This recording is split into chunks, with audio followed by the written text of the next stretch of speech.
Hi friends, good morning. పొలి కథానిక సంపుటిని మరొక కథ విందాము. కథ పేరు లైవ్. రచించిన వారు ఆచార్య కొలకలూరి నగ్గరు. చదువుతున్నది కరుణ సిరిమణి.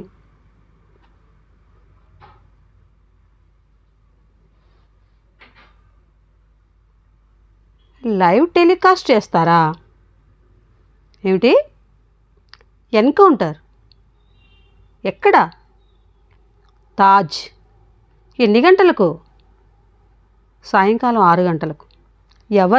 ఎవరు అంటే ఎవరిని ఎన్కౌంటర్ చేస్తారు? ఎవరు చేస్తారు? మీరే చూడవచ్చు. పోలీస్ ఎన్కౌంటరా? నక్సలైట్ ఎన్కౌంటరా? మీరే స్వయంగా చూడవచ్చు. వీడియో తీయవచ్చు, టెలికాస్ట్ చేయవచ్చు. ఇది మీకు మాత్రమే ఆహ్వానం.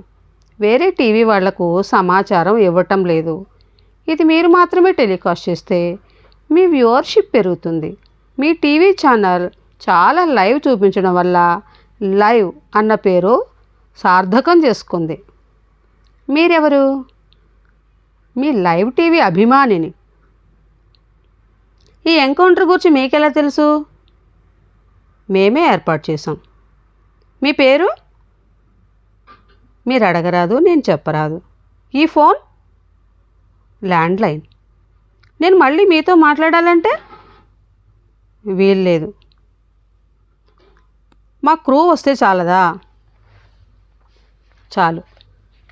కానీ మీరు చూసిన ఆనందం వేరు. లైన్ కట్ అయింది. CEO ఫోన్ పెట్టేశాడు.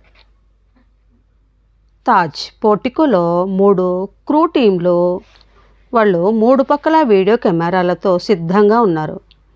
కార్లు ప్రవేశించే పక్క ఖాళీగా ఉంది. 5:30కే లైవ్ టీవీ టీంలు 3 వచ్చాయి. వాళ్ళు పొజిషన్ తీసుకున్నారు. చంపేవాళ్ళు ఎక్కడ నుంచి కాలుస్తారో వీడియోగ్రాఫర్లకు తెలియదు. వస్తుంటే కాలుస్తారో, వెళుతుంటే ఫైర్ చేస్తారో కూడా తెలియదు.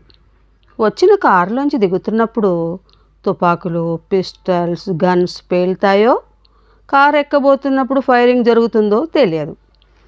ఫైరింగ్ రేంజ్కి దూరంగా ఉండాలని, ఎటుపక్క నుంచి కూడా తాము టార్గెట్కి అడ్డం కాకూడదని వాళ్ళ సంకల్పం. వాళ్లకు తెలియని సత్యం ఒకటి ఉంది. తమకంటే ముందుగా వచ్చిన 3 వీడియోగ్రాఫర్స్ టీంలు ఏ టీవీకి చెందినవి కావు, ఏ ప్రొఫెషనల్ స్టూడియోకో చెందినవి కావు. వాస్తవానికి ఆ వీడియోగ్రాఫర్లు ఆరితేరిన గన్మెన్, మార్క్మెన్. ఆ వీడియోలు గన్నులు.